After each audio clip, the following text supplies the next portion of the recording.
Bola bari aku wis matur karo mbarep yen to tak dherekake tedhak ning Karang Kadempel wigati nyatakake marang kabar mau. Nang yen to sing dawuh dudu Kresna kakangku. Tumunten kula nyatakaken wonten ing Taman Kadilengleng. Kados menapa kejot raos sing manahipun ing Raka ing Mandura. Nek kowe apal karo watekaning Panakawan. Bagong kok nganti kaya ngono kuwi sebabe apa? Karepe kepiye kuwi jane tok pitung dhisik. Aja agan tanpa pitung mengko mundhak keseluruh dalan sing ora bener lho Janaka.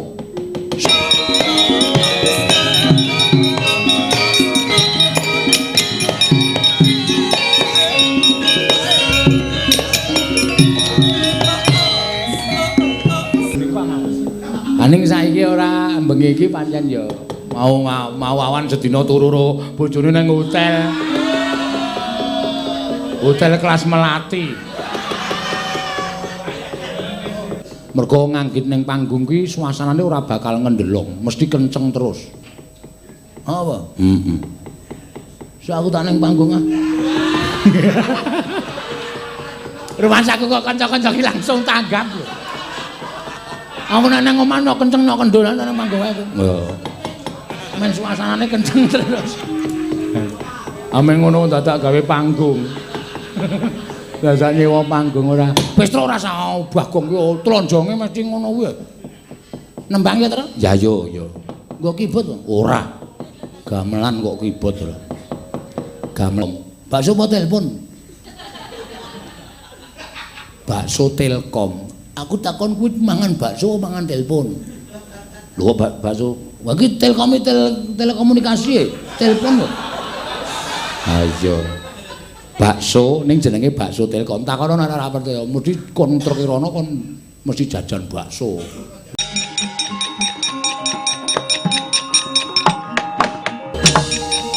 Sarawu paduka Kanjeng Koko Prabu. Ingkang rayi ngaturaken pambagi panakrami Koko Prabu. Iya. Kula tampi akarya bombong raos sing manahipun ing Raka ing Ndarawati. Namung keparenga kula ngaturaken salam taklimipun ing Raka kunjuk ngersa paduka Yayi Prabu. Kula pundhe Cundaka Panglingga Murda.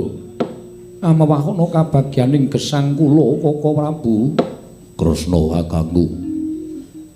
Aku ngaturake basaku katura. Dimas kadangipun Kakang Werkudara ndak tampa.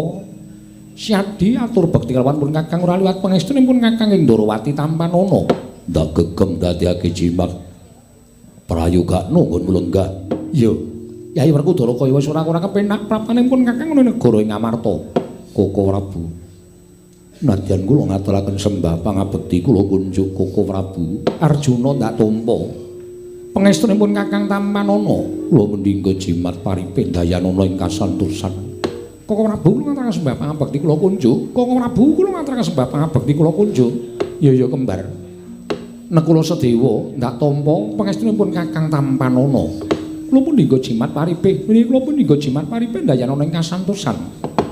Koko Prabu persasat kadidening entosi sineming palapa gabus kumambang ing Sila Kresna. Dupi paduka kepareng tedhak wonten ing Datulaya Praja ing Amarta. Kadidene lumampah ing wanci peteng kepapak obor sastra biar padhang trawangan raos ing manah. Ngemuti sawetawis wekdal kula mireng wewarta ingkang sumebar wonten saindenging jagat negari Ngamarta ngantos dumugi wonten talinganipun ingkang rayipun Puntadewa. Perkawis menapa Yayi? Miturut umbyaking para kawula dinten sakmangke peranganipun Panakawan ing Pandhawa inggih menika Panakawan negari Ngamarta. Wonten salah satunggiling Panakawan ingkang nandhang raga. Tegesipun nandhang gerah Koko Prabu. Lho. Salah satunggaling entawasipun Panakawan wonten ingkang nandhang raga kasinggihan mekaten. Mongko sareng kula taliti jebul aturipun para kawula bilih ingkang nandhang raga kala wau inggih menika pun Panakawan Bagong. Bab nyata lan botenipun kula dereng nakyinaken. Namung emuti bilih para Pandhawa menika wiwit kuncung ngantos gelung, wiwit jabang ngantos celaprang dipun gulawentah dening Panakawan. Mila menawi ngantos sak mangke kasunyatanipun mekaten tuwin para Pandhawa mboten mailu dhateng kawontenanipun para Panakawan duk nyana cerak nyana sami mestani yen to punta sak kadang menika mboten ngertos dhateng lelabetanipun Panakawan ingkang saestunipun Puntadewa ingga sak mangke ngantos dumados Nalendra menika inggih krana ageng lelabetanipun Panakawan Kaka Prabu Lersai. Malah saking pamrayoginipun ing Raka Indrawati dinten sak mangke gandeng bukti nyata lan botenipun mon salah setunggiling Panakawan menika kala wau nandhang raga saenipun menawi paduka Kyai Prabu tumunten tedhak wonten ing Karang Kadempel niti priksa dhateng menapa ingkang lelampah wonten ing Karang Kadempel. Bola bari aku wis matur karo mbarep yen to tak dherekake tedhak ana ing Karang Kadempel wigati nyatakake marang kabar mau. Nanging yen to sing dawuh dudu Kresna kakangku mesti mung bakal diwenehi wangsulan ora ngepenakke ati. Mula dina iki barep kakangku ora usah dadak sangga runggi. Ngendikane Kresna supaya mengkono padha karo sing tak aturake. Mula ayo tak dherekake budal nang Karang Kadempel nyatakake kahanane Panakawan. Apa pancen kepara nyata salah sawijining Panakawan ana ingkang nandhang raga. Yen to kateman mengkono Werkudara Janaka barep apa dene kembar. Aja nganti ora mbelani sarta ora menehi bebantu lawan Panakawan barep kakangku.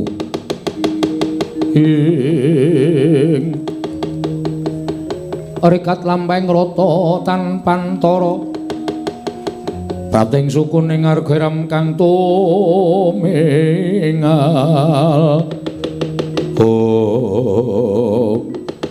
Dereng ngantos paripurna sami Mbah Wacana kasaring ngemlajal masang tebian nenggi nata ing Mandura Prabu Baladewa duwi prating Datulaya karya kagiat nata ing Ngamarta miwah nata ing Ndrawati tuwin sangya para Pandhawa.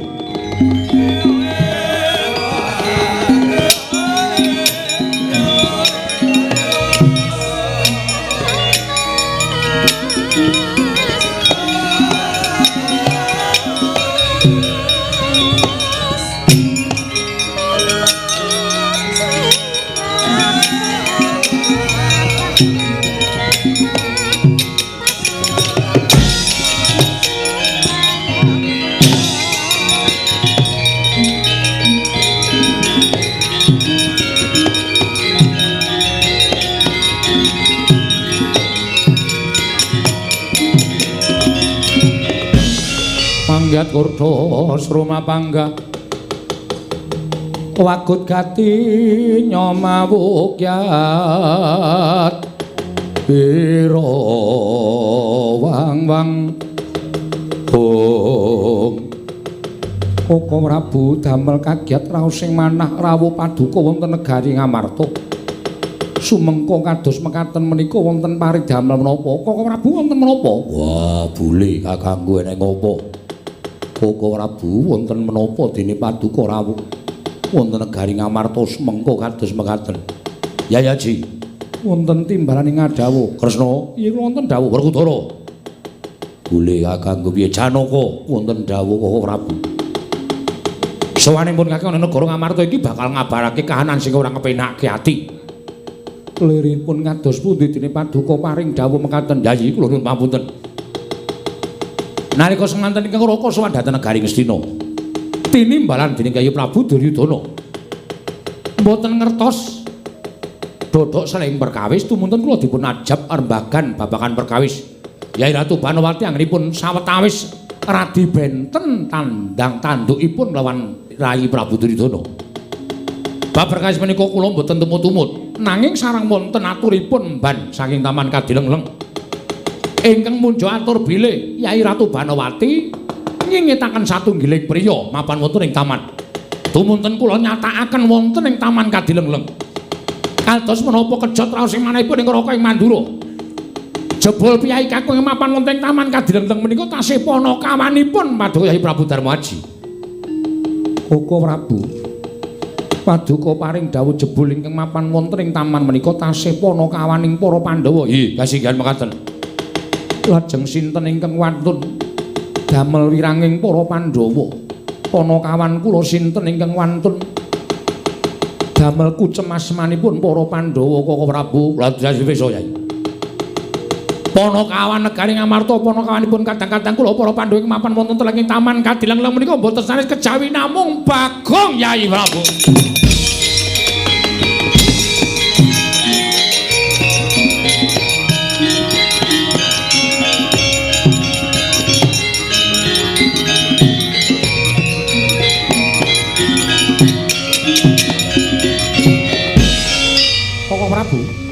Koko Prabu. Nuwun sewu Koko Prabu menika ngendika kanthi gak dasar kasunyatan aku weruh dhewe. Malah aku ingkang budidaya nyekel karo Bagong pengajap tak aja aku ning Pradata Adil negara ing Ngastina. Merga Bagong wis nerak pacak nerajang perbatang. Nerak marang hukum ing Praja Ngastina wani mlebu jroning taman Kadilengleng mongko tanpa panilaian Prabu Duryudana. Bagong tak cekel nek ngerti ya. Wah, lah kok ngedapi-dapi temen Bagong mirang-mirangipun Kakang. Dikroyok Kurawa bubar mawut. Bareng sing maju Begawan Durna ya mundur. Bareng pun Kakang sing maju dikembari. Apa tumen ing atase Bagong kok malih wujuding Baladewa nganti kewirangan aku disoraki para kawula sak negara Ngastina. Janaka sampun bidal wis ben pateni karo Janaka dhewe wis ben. Isin aku duwe abdi jenenge Bagong. Sing wis ngucengake asmaning para Pandhawa nanging menawi menika mangke kelaman dipun pejahi kriwikan dadi grojokan geguyon dadi tangisan. Menawi Kakang Semar Murina mboten trima pejahipun Bagong menika mangke sinten ingkang badhe menggak dukanipun Kakang Nayantaka. Perkara aku ora ngerti.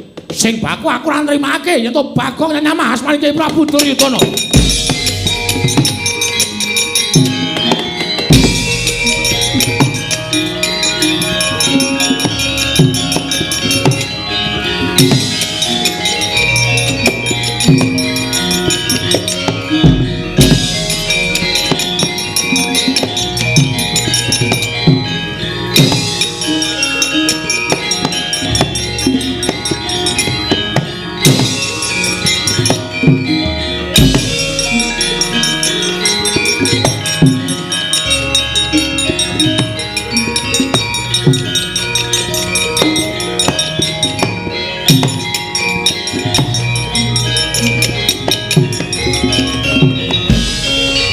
Sinayeng manggelung mintonaken dewi gramanira kanggo mitir aneng asta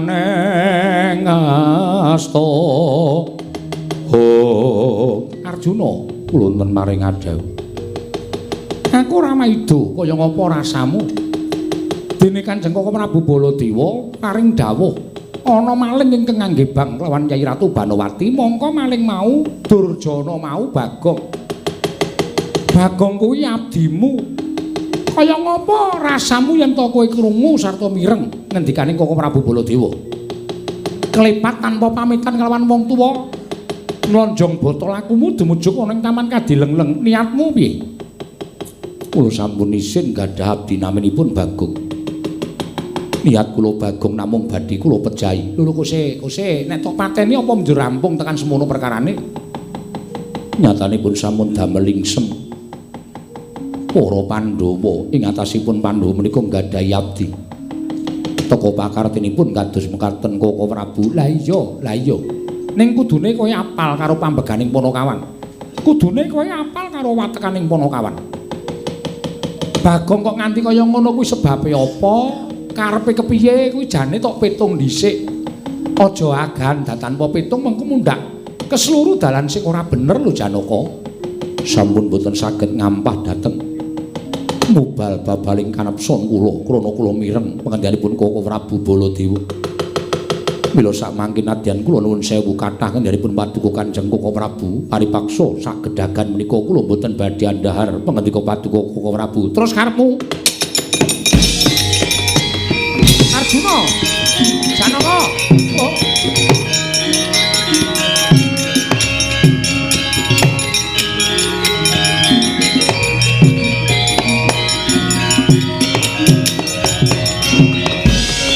Ora dalah jagat Dewa Bathara ya jagat Pangestungkara. Ya ora mokal wong sing digebang Nyai Ratu Banowati Sumangka Kresna ngerti seri-seri atine adiku lanang Madukara. Ya, Yayi. Yen to pancen wis wegah napa marah nampik pitutur becik ora tengko dikandhani nek ana apa-apa sangganen dhewe Janaka aku mung ngulatake saka kadohan.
kati yobeng angin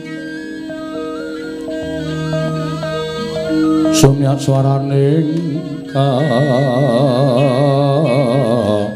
karengyan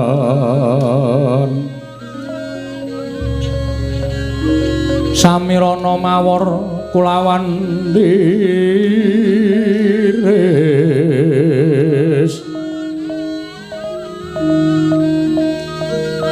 lumrang kandaning puspita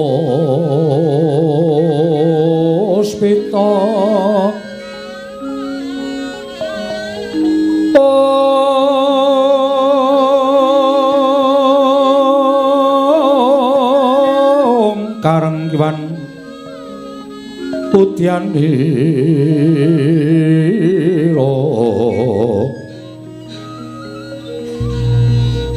Sang Dwija Warambreng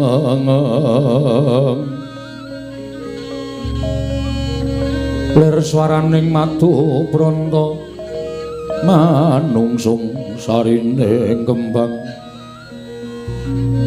om om om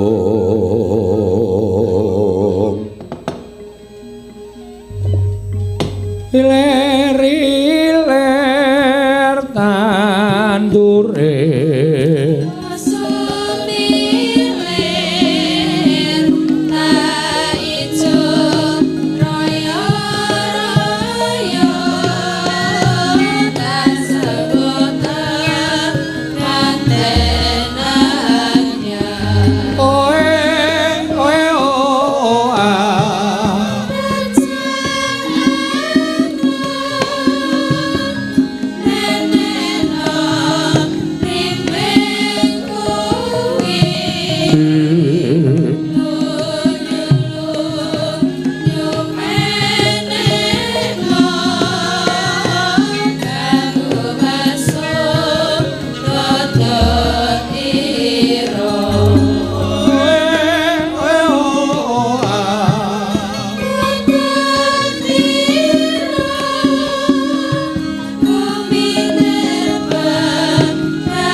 Sang Pangareka gumantosing dalu jroning ratri dening wonten ingkang kacarita amung Sang Hyang Pratangga pati jemdul saking Brangwetan galing amega sarta gunung-gunung paradini bisa merbawani jagat raya dupi tatasing kamantian diwasanina wau kawuwusa wancine wis ngancik goro-goro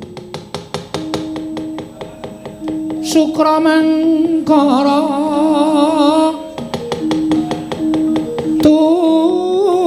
Mbak mendo tete kalapa sumawur cita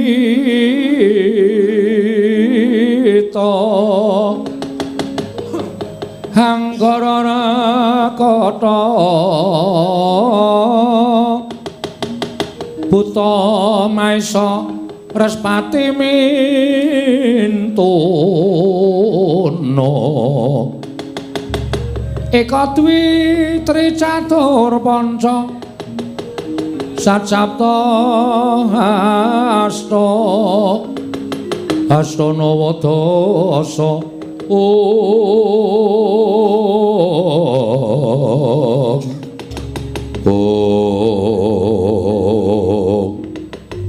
Apa to pertandane kang goro-goro nalika semanten mungkin arya ngurmati wijine Repatmana kawan iki lar Semar Garing Petrus Malakura Bagong ing samejegan madyaning ora rombo wijine Sang Repatmana kawan alon alire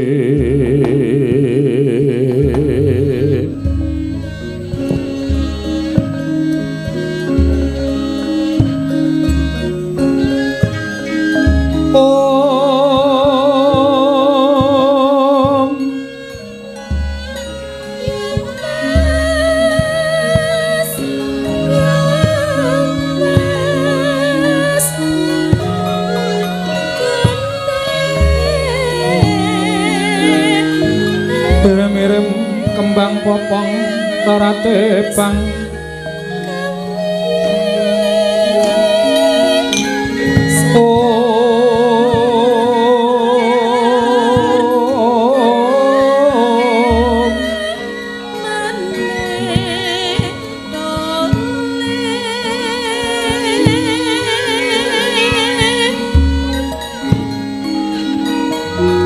ora tebang rerayungan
saking komplite kancaku. Kuwi mung tukang suwit tak dandani kok. Dadi nyambut gawe sewengi iki mung cukup ngono ta. Bar kuwi wis leren. Mula ya ora jeneng mung kancane akeh ra jamak-jamak. Ah, pesinden iki rada dipadangi tiwas ledo dandan mempeng bul peteng. Ha wis ora ketok. Matur sembah nuwun. Iki rada gasik setengah loro gara-gara. Gara-gara iki jane ora butuh suwe-suwe setengah jam wis apik. Rampung gara-gara jam 2 ngrampungi lakon sak jam. Jam 3 rampung. Wis sah nuhuni dawuh sedulur kula Mas Cahya Kuntadi. Anipun dalu menika ngawontenaken ruwatan inggih menika putra putrinipun. Lan dipun lajengaken mahargya suran mumpung durung paripurna wis ngancik napa jeneng iki suran sing kantun piyambak. Sesuk iki tanggal 1 nek ora tanggal 31 wis rampung suran. Mbah nuwun tanpa pepindhan. Ya sak gaduk-gadukku sak saged-saged kula. Ewadene panjenenganipun Mas Cahya Kuntadi trimah kados mekaten kula ngaturaken panuwun ingkang tanpa pepindhan. Rasa.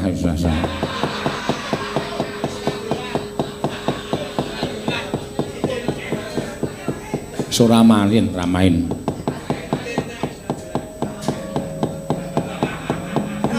Mingsak kaya ngene iki ya dadi wah ya karang kabeh mau ki ming kula janjanipun menawi ngopeni nggone dalan-dalan sepuh mbiyen ngopeni nggone suwargi bapak ya sok dolanan wingi dolanan endi di atung-atungke tangane kae lah kok saiki malah malah do disenengi mboten apa-apa ya dagelan mbiyen ki nek gelem ngopeni ya isih apik-apik isih dagel-dagel tur jane lucu wong ora ketemu ngakal ora ketemu nalar.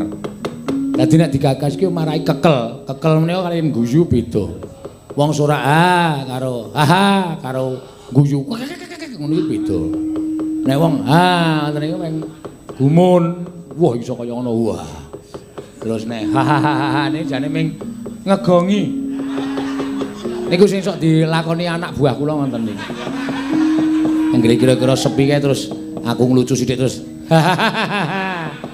ngono ki men dalange mempeng niku jane wis apal ning beda karo sing kemekelen ngoten niku malah angel marine kadang kala mulih mlaku kelingan wayange mawe guyu meneh dados ya dhewe-dhewe lucu menika pancen dhewe-dhewe ning nong wah sinden akeh blas uramu nek ora tak manfaatke ndak rugi.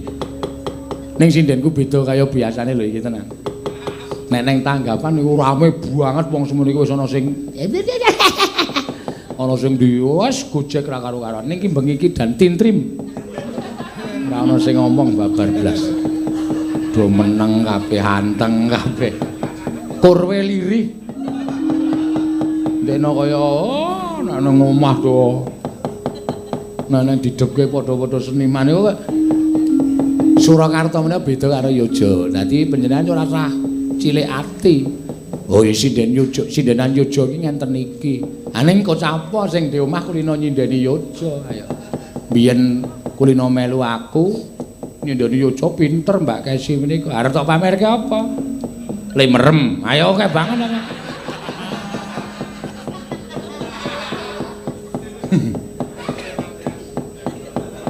Ning ayo kaya ayu mambengi janus ora kalah babar blas.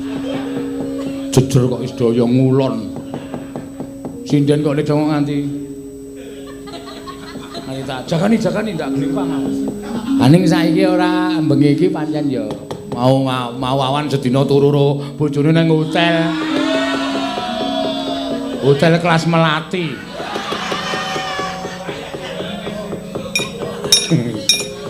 Ya ora. Kedep tasma aku nyawang slendang biru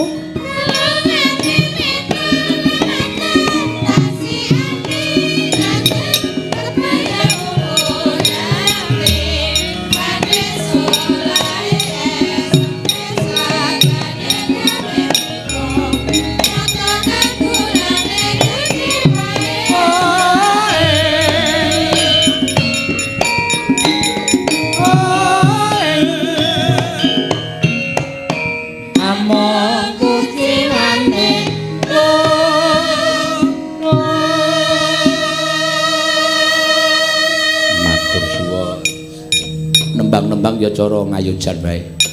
Neno neno. Ah, engko bar iki terus gandeng kangen terus suarane Mbak Kesi terus Mbak Kesi kon nembang. Iki kok lanang wedok kok ora ana sing ketoki dong apa ya? Melarikan diri ya wis. Wong sembodo padake melarikan diri.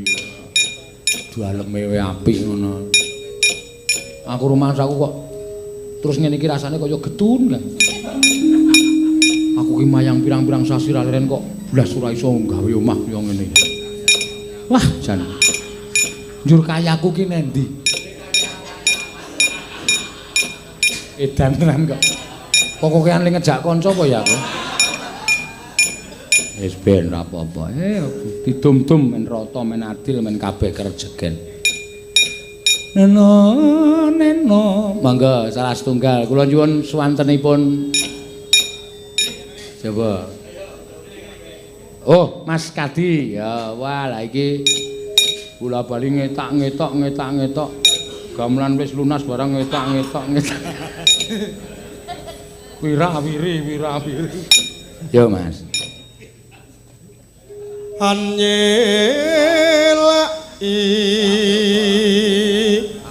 Apik suarane iki sing ora apik tekone. Janji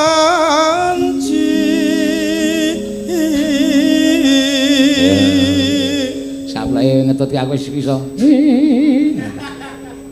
Selendang biru.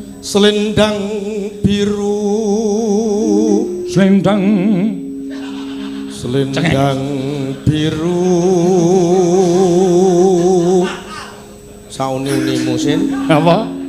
Sauni-unimu. Ha iya, santai.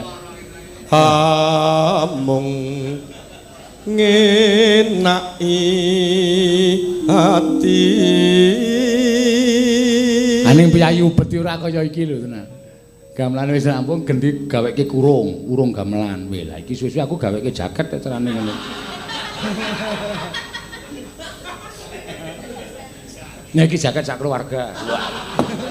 Cilaka iki. Yo. Ora tekan Dulur batin setiamu. Ibu-ibu ayo. Ayo senengane dodo. Cekel mikir dicekel malah salah. Mengko salake kok. Tadi kok manyekel salah iki. Arep dipangan sak kentose. Dadi entek entos 3 kowe. Yo. Nora tekan batin setiamu.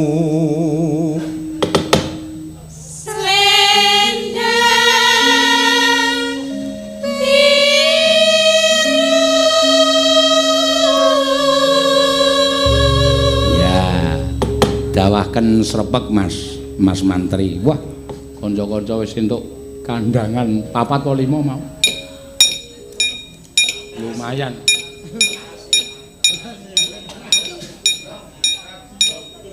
Lumayan.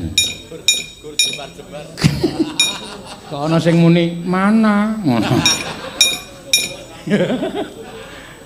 Oh, kaya apa? Oh, sindene wis nampa kok kabeh. Oh iya ya wis alhamdulillah. Ora do ngreseni aku ya sesuk bali terus bali ya. Ya. RM wis. Tetep ana. Ayo. Tetep ana janjimu selendang biru. Oh.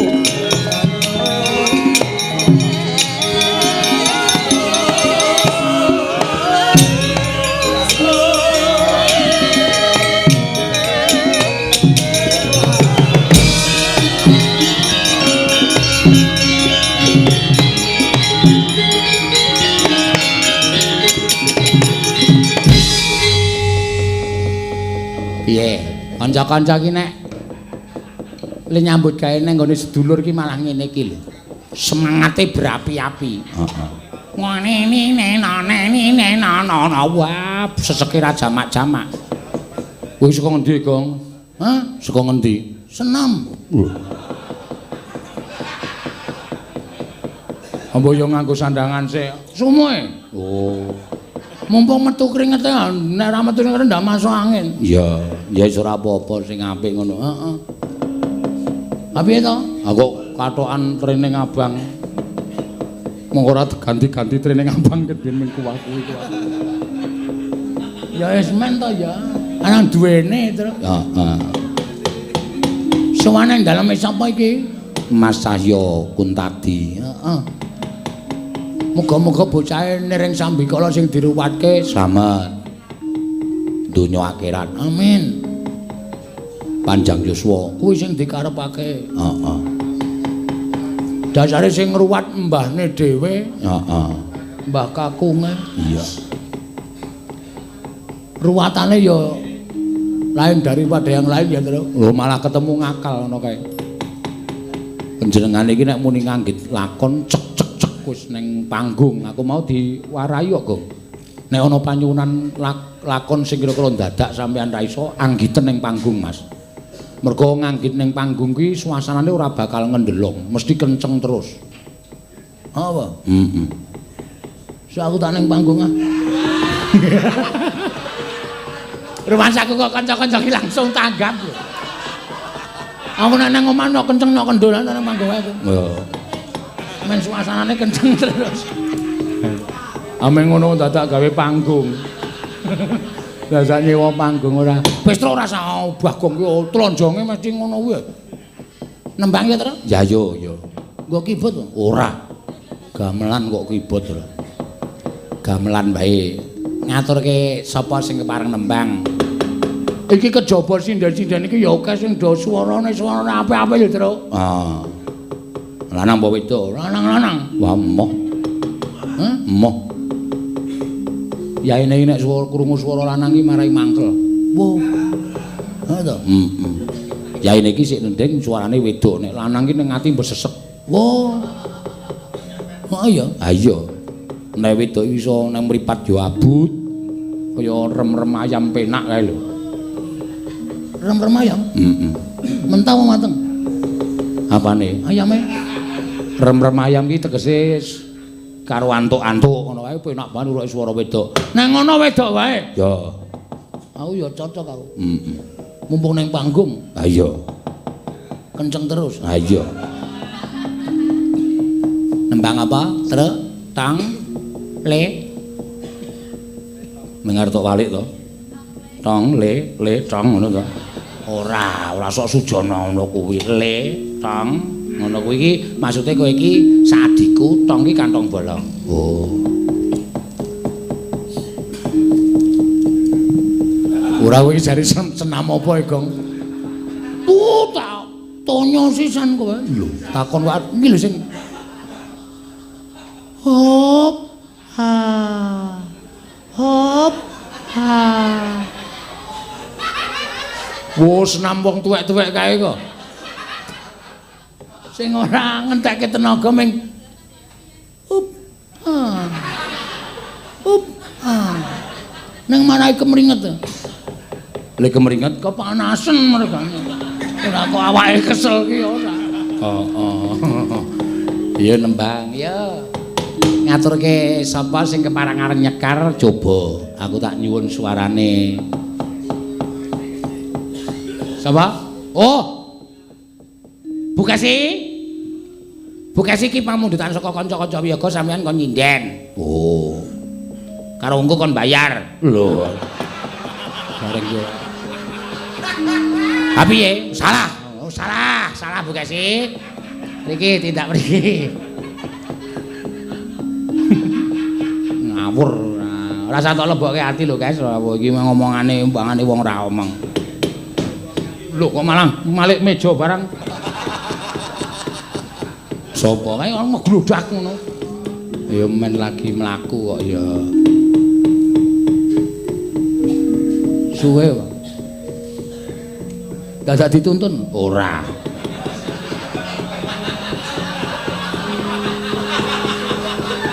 Iki edian kok iki kok. Alon-alon kok ya jedul. Ha entuk matke Udu. Oh, putut. Abrak kaya ngono wirawiri wae. Kasi. Hah? Omong sapa ora? Kowe ora sok gawe acara. Sandalmu lili dopeni.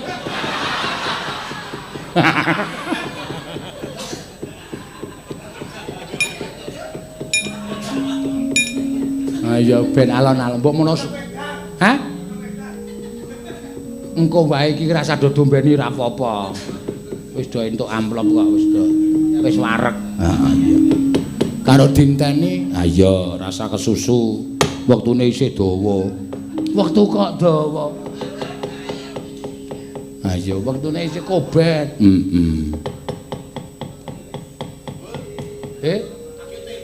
Hah? Oh, dandan barang to. Lah bar to kapake. Mesti tok awul-awul mesti. Neng panggung ben kenceng terus.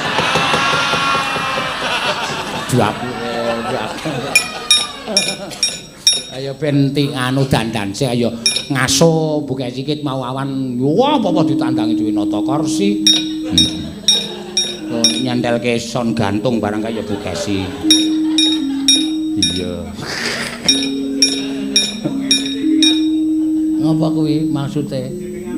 Hah? Oh simping aku to, ora ana kae. Heeh, kae perlambang.